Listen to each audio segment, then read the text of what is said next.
So while I love the horror genre, I'm also known online for having some really unpopular opinions, and we're here to discuss them today. This might possibly be my most controversial video ever because some of these things I've never admitted on camera before, so if you want to get outraged and upset with me, this is your chance. So let's get started. So first, let's start off with a softball, and that's the fact that I find haunted house stories, whether it be in movies or books, to be absolutely boring. Now, I realize that this subgenre is the bread and butter of the horror genre, and I know so many of you love this subgenre, so tell me why in the comments because I don't get it.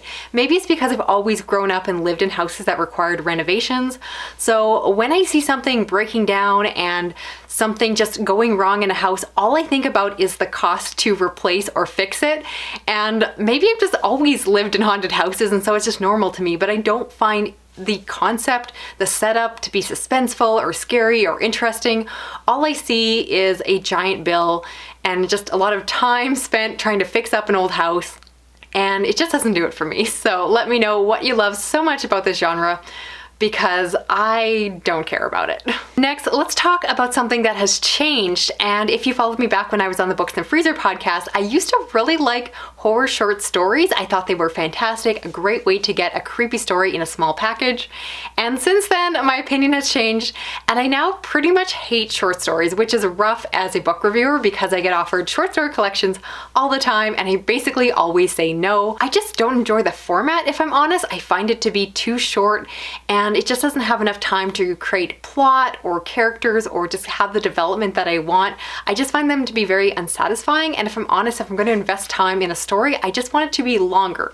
I'm very happy to read a novella, but if it's only a short story, especially a collection, I pretty much always want to pass. I used to love it, but I don't anymore. I know people love horror short story collections. Again, it's a really large part of the genre, but they're not for me. Next is something I don't even want to admit on camera. This is something that is going to give me so much hate in the comments, so much kickback, but let's just put it out there that sometimes it's okay when the animal dies.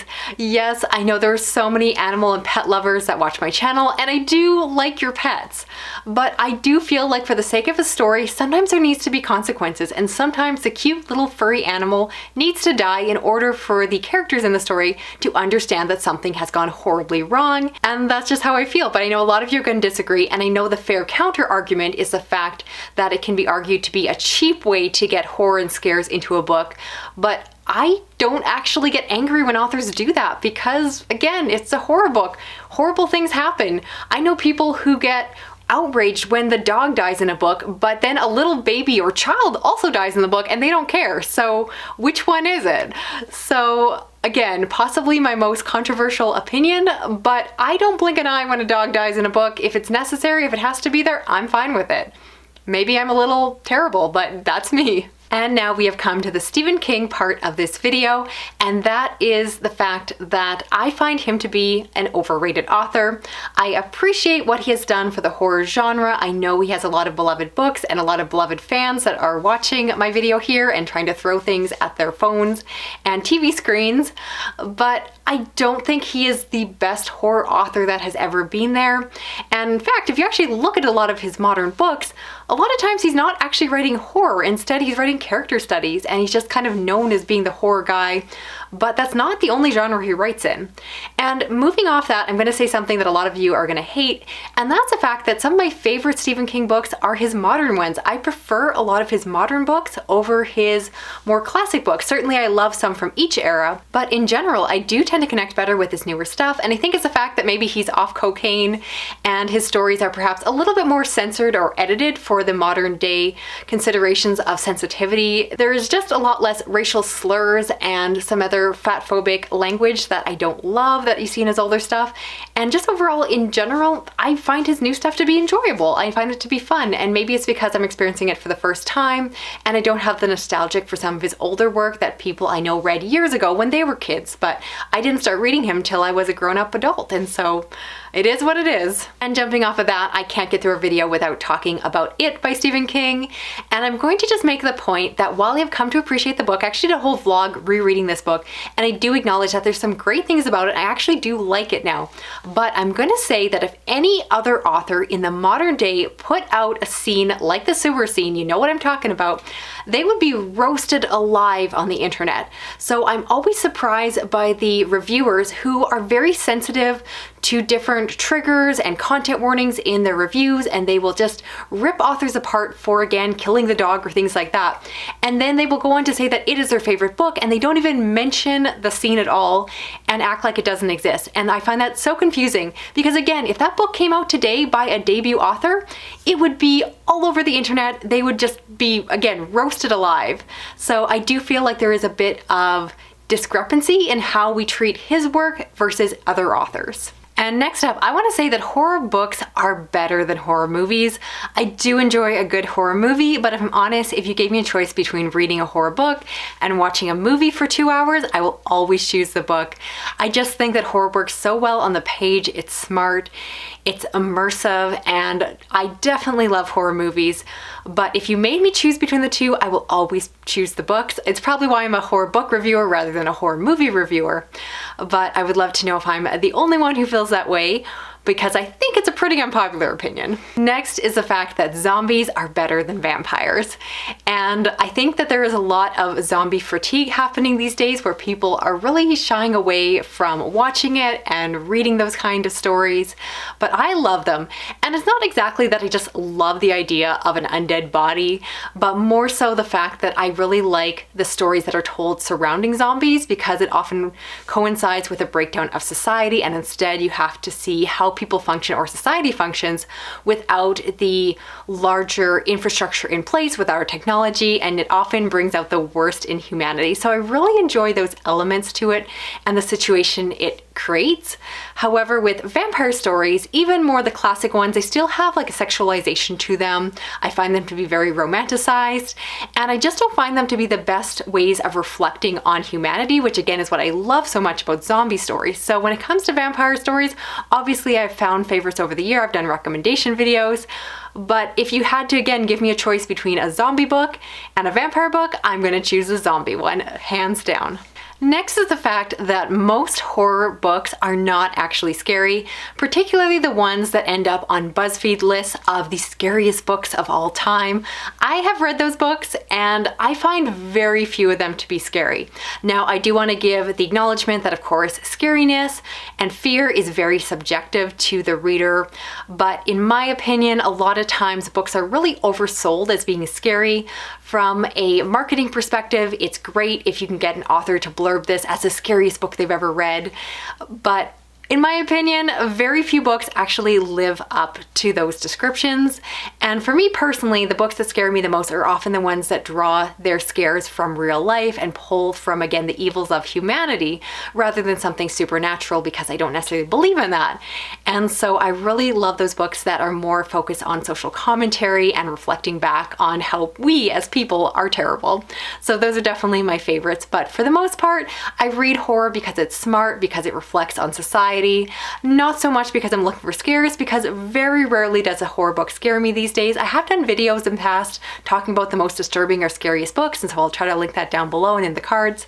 But yeah, for the most part, if you're looking for a scare, I probably actually would recommend more a movie that I think is a little bit more effective than horror books if you're looking to actually scare your pants off. But as a counter argument, I want to mention that in a lot of cases, middle grade horror books I find to be actually scarier than adult books, which sounds very, again, counterintuitive, because you would think that books aimed at children would be far safer. But I think that's the case because of the fact that so many of these children's books really delve into our primal or child fears, and so it really plays off of a time when we were scared of the dark, when we were scared of monsters in our closet, and it really brings us back to that state of mind. And so I've definitely read children's books like Coraline by Neil Gaiman, which I found way creepier than so many of the adult books I've read that, again, were supposedly super scary. But again, if you're looking for scares in fiction, I would encourage you to look at that section, because you should not underestimate middle grade horror, it can be super scary. Next up is another subgenre that I tend to avoid, and that is post-apocalyptic fiction. And the reason for that is I find it super boring. The reason I find it boring is because, in my opinion, 90% of post-apocalyptic fiction is characters walking around. Now, in some scenarios where it's more apocalyptic fiction and we haven't run out of gas and our cars haven't broken down, you could argue that they are simply driving around the countryside. So whether they are driving or walking, there is just a lot of traveling. And while you could argue that that creates narrative movement, I find it to be so boring and stilted, and I just don't care. It's one of my least favorite tropes in horror or any genre, is just characters moving around a map. So obviously, based off of that, post-apocalyptic fiction is not my favorite. I don't love it. Let me know if you feel otherwise. And next, this one is gonna get me destroyed on the internet, but I find House of Leaves to be an absolute slog. Now, this is a book I did a whole spoiler-free vlog on it when I first read it. And while in that video, and I stand by it, I do appreciate things that this book is doing. I love the fact that other people find this absolutely scary, that they find it very immersive and terrifying and psychological. I experienced none of those things reading it. For me, it felt like reading a 700-page textbook, and a very dry textbook at that. So while I desperately want to love this book, it pains me to say that I do not. I do still hang on to my copy because it's such a beautiful object, and I hope that one day I will return back to it and feel differently, but that day still hasn't come. Next up is the fact that nearly every single horror book over 500 pages should be edited down. And while I do love certain horror books that are over that page length, for the most part, almost all of them, I would argue, should still be cut down to a shorter length. There's almost always a section that drags or feels unnecessary. And in my opinion, horror just works better in a shorter form. Most of my personal favorite horror books run between 200 to 350 pages. And I think the reason that I like this length so much is the fact that they have a fewer number of pages to hold my attention and suspense specifically, because with a longer page length, eventually my mind might start to drift. I will start to find sections boring or slow, and I will just lose that immersion, which loses my sense of fear. And so pretty much always, and of course Stephen King is included in this, most horror books should be edited down to a tighter length, and I think that they will become much more successful in doing what they're trying to do. And finally, I want to talk about adaptations, and it's the fact that most of my favorite book adaptations are adaptations of books that I don't actually like. And for whatever reason, I am much more open to enjoying a horror movie that is based off a horror book I don't actually enjoy reading. And then on the flip side, if I do love a horror book, or basically any book in general, I am very unlikely to actually watch the adaptation, because in the cases where I have tried to watch it, I've always been disappointed. I think it actually comes down to the fact that I like to watch different things than I like to read. And so a lot of my favorite books to read are slow and suspenseful and literary, but those are not the kind of movies that I like to watch. I like to watch funny movies or goofy movies or rom-coms. And again, these are not genres that I actually enjoy reading as much. And so when it comes to horror movies, it's weird to say, but I'm most likely to actually go and buy a ticket to the theater if I didn't like the book, because I go in with low expectations and I just have a really fun time. When I go into a movie adaptation for a book that I loved, I'm way too critical, and what I love to read about just isn't what I love to watch, and so I'm always disappointed. Let me know if I'm alone in that one. Maybe this one isn't as unpopular of opinion as I think it is. So that's it for this video here. If you're still watching, thank you so much. I appreciate that you didn't click off in anger. Let me know in the comments what you thought. Did I upset or outrage you? And of course, I really do actually mean this all tongue-in-cheek. So this is meant to be a fun video, not actually that controversial. So again, if you enjoy one of these tropes that I don't, I never want to yuck your yum. I'm happy that you enjoy something, and I wish I did too. But I'd love to extend this into the comments, so please drop a comment down below with your hot take or unpopular opinion when it comes to horror. Otherwise, I would love to hear from you all, even if it's just an emoji like a monster or a ghost. If you're new to my channel, I normally read and review books in the genres of horror, thriller, science fiction, fantasy. And if you don't mind, please give this video a thumbs up. I'm sure I'm naturally going to get a ton of thumbs down, so a couple extra thumbs up really do help on a video like this. It tends to be a little bit hit or miss on the internet. And if you want to hit that little notification bell, you'll never miss a video from me. Otherwise, I will talk to you again soon, unless you unsubscribe. So hopefully you didn't unsubscribe. Talk to you then. Bye.